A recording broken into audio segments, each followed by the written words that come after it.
Hello everybody, welcome back to That Fiction Life. Today we are discussing Year of the Reaper by Makiia Lucier. This will be a spoiler-free video. We have another recreation of the cover. This is so stunning. Just before I start, let me just show you the inside. Even the spine just looks like an ancient manuscript or something. This is one of the most unique books I've read ever, not just this year. So essentially in this world, this plague has broken out, which has been such a weird coincidence with so many books. You know, you have things like These Violent Delights by Chloe Gong, Chain of Iron by Cassandra Clare. So the book starts with a princess making her way to her enemy's kingdom. She's to marry the king, and that will form an alliance and end this war that has been going on for the longest time. Now, meanwhile, our protagonist, Lord Cass, has been imprisoned. There's a little bit of a time jump, and we go to where this princess is now living with her king. They're happily married. However, there is an assassination attempt on the day that Cass returns, and he has to figure out what is going on with the kingdom. He teams up with this girl called Lena, and together they have to piece the puzzle together. At its core, this book is a mystery, as Cass and Lena together are trying to investigate and uncover all these conspiracies that are going on with the kingdom. But when everything is uncovered by the end, I was absolutely floored. You're turning the pages and it's all these twists and you think, where is this going? What else? What more can you tell me? It starts off so dark and menacing, and so you have this sense that it's going to go to unexpected places, let's say, but it is such a gory and bold story, and it's influenced by real history. I was reading the author's note after I finished the book, and I felt this medieval quality to this story. It had such a unique setting. It was a really fresh take on a fantasy. Just as a side note to point out, this is a fantasy, but it's a very subtle fantasy. So even if you're not a fantasy lover, you're not really into magic and powers, it's like a sprinkle in this world that's just steeped in history. So if you like historical fiction, I think you will love this book. But anyway, I was reading. Makiia wrote about Edward III and his daughter, Princess Joan. And she was on her way to France, but was caught by the plague. But no one really knows if this is true.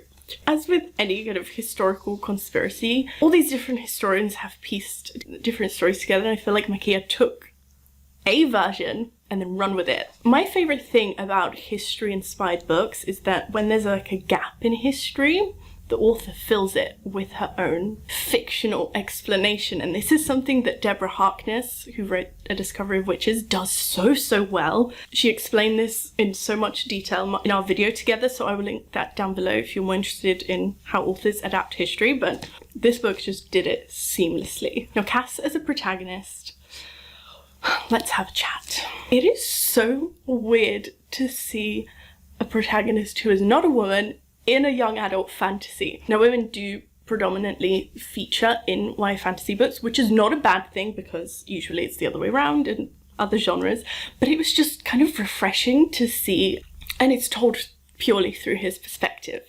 And I can't explain it, but I felt like it was told from everyone's perspective. Cass has such a great awareness of what is going on around him that you felt like you knew what all the characters were thinking, even though you were just in his head. Something that I also didn't really expect to enjoy in the book is that Lord Cass is a non-royal. So of course he has a title and he has all these lands and he comes from a very famous family, but the actual royal family is like a side plot in this story, which is so different because I love royalty in fantasy books. Political conflict within a court is just unmatched as a plot device for me personally. But I really enjoyed seeing the political backstabbing and the conspiracies from the point of view of someone who is not actually in the royal family. And another aspect of Cass's character that I love is that it dives so much into the trauma of what he went through for those 3 years when he was imprisoned. You feel very aware of how uncomfortable he is in social situations now and his attempts to sort of overcome that. And most importantly, the book points out that that doesn't diminish his strength in any way. He may think that it does, but the reader is presented with a very strong character. We have to talk about Lena and Cass's chemistry, and I don't even mean this in the romantic sense. Straight from the get-go when they meet, you just know that they're going to have the most chaotic relationship in a fun way, because I love me some enemies to lovers. Let's be real, this is kind of what my channel was about. However, their relationship was genuinely fun, and they didn't need to be cruel to each other just for the sake of it, to sprinkle some spice into the plot. I love the dynamic between them. Also, Lena is a historian, sort of. She's a historian in training. Her sense of the world compared to Cass, like, he has a kind of a warrior outset on things. Lena is very much in looking at everything from an academic perspective and looking into the history, kind of forming her own opinions based on that and putting everything together. And actually, all of Cassin's relationships I found really compelling in the book, especially his bond with his brother, the way that's delved into.